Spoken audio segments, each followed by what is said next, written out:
तमिलनाडु के एक मंदिर के दान पात्र में गलती से किसी का आईफोन गिर गया। जब उसे लौटाने के लिए शख्स ने मंदिर एडमिनिस्ट्रेशन से बात की तो चौंकाने वाला जवाब आया।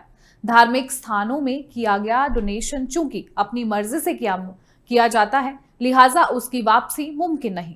भारतीय दान और चैरिटी कानून भी यही बात करता है। अब सवाल ये उठता है कि क्या मंदिर में गलती से पहुंचा दान वापस नहीं मांगा जा सकता? भारत में क्या है कानून, कैसे वापस ले सकते हैं गलती से किया दान, आज इस पर बात करेंगे।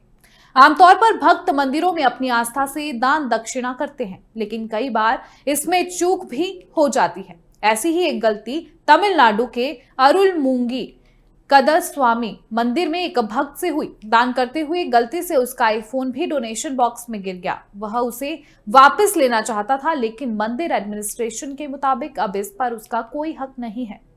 हाँ, अगर वो चाहे तो इसका डेटा जरूर दिया जा सकता है। इस अजीबोगरीब मामले के बीच देश में दान से जुड़े नियम कानून का भी जिक्र हो रहा है। सारी ही दुनिया के धर्म स्थलों पर डोनेशन के लिए कई कानून होते हैं ताकि उसका सही मैनेजमेंट हो सके, लेकिन कई बार यही नियम मुश्किल ला देते हैं, जैसा इस मामले में दिख रहा है। यहाँ गलती से दान पात्र में गिरी चीज भी दान ही मानी जाती है। अब सवाल ये उठता है कि आखिर दक्षिण से लेकर उत्तर तक दान से जुड़े नियम क्या कहते हैं। भारत में इसके लिए कई कानून हैं। भारतीय ट्रस्ट अधिनियम 1882 के तहत मंदिरों को चैरिटेबल और धार्मिक ट्रस्ट की तरफ देखा जाता है, जो दान और चंदे का मैनेजमेंट करते हैं। कानून ट्रस्ट के कामकाज, ट्रस्टी की जिम्मेदारी और दान का क्या इस्तेमाल हो ये देखता है। हिंदू धार्मिक और चैरिटेबल ट्रस्ट अधिनियम कुछ खास राज्यों के लिए है, जैसे दक्षिण में आंध्र प्रदेश, कर्नाटक और तमिलनाडु में। यहाँ मंदिरों में दान का सही उपयोग हो सके, इसके लिए राज्य ही बोर्ड बना देती है। धार्मिक और चैरिटेबल ट्रस्ट अधिनियम के तहत टेम्पल्स को मिलने वाले डोनेशन के लिए पक्का किया जाता है कि वो चैरिटी में ही उपयोग हो। कई राज्यों में मंदिरों और धार्मिक ट्रस्टों के मामलों के लिए विशेष आयोग होते हैं, जैसे महाराष्ट्र राज्य मंदिर समिति। यह चढ़ावा और अन्य धार्मिक गतिविधियों के प्रबंधन और निगरानी के लिए जिम्मेदार है।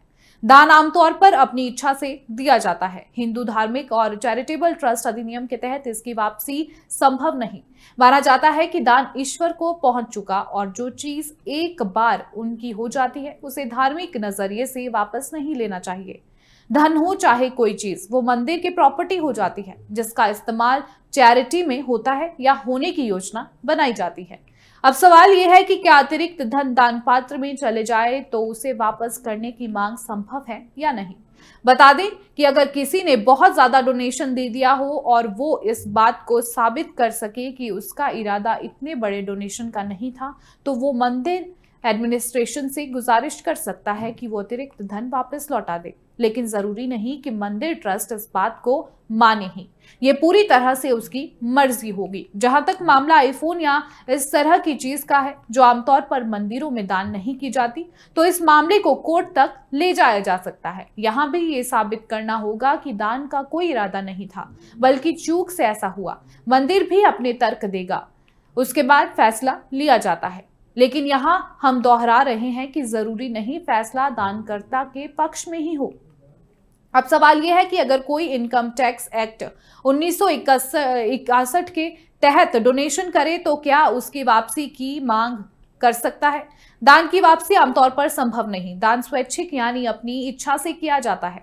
आयकर अधिनियम के तहत सिर्फ उसमें टैक्स में छूट मिलती है, इसकी वापसी पर कोई स्पष्ट बात नहीं है। बता दें कि इनकम टैक्स के तहत हुए दान को रिक्लेम करना चाहे तो कुछ नियम जरूर हैं। अगर दानकर्ता ये साबित कर सके कि उससे धोखा देते हुए दान लिया गया है, तो वो सिविल कोर्ट में इसके लिए केस कर सकता है। अगर दान करते हुए कुछ कंडीशन तय की गई हो तो जो दान के बाद पूरी होती ना दिखे तो वापसी के रास्ते बन सकते हैं। जैसे किसी ने स्कूल या आसपास के लिए दान किया और वो ना बने तो दान वापस मांगा जा सकता है। दान देने के बाद संस्थान या ट्रस्ट अगर पहले से तय शर्तों को मानने से इनकार कर दे तो कानूनी तौर पर इसे वापस लेने की कोशिश हो सकती है। यहाँ ये बात भी है कि अगर दानकर्ता ने इनकम टैक्स में छूट के लिए दान किया हो और फिर उसे वापस लेना चाहता हो तो छूट अपने आप खत्म हो जाएगी। तो ये थी दान से संबंधित कुछ जानकारी।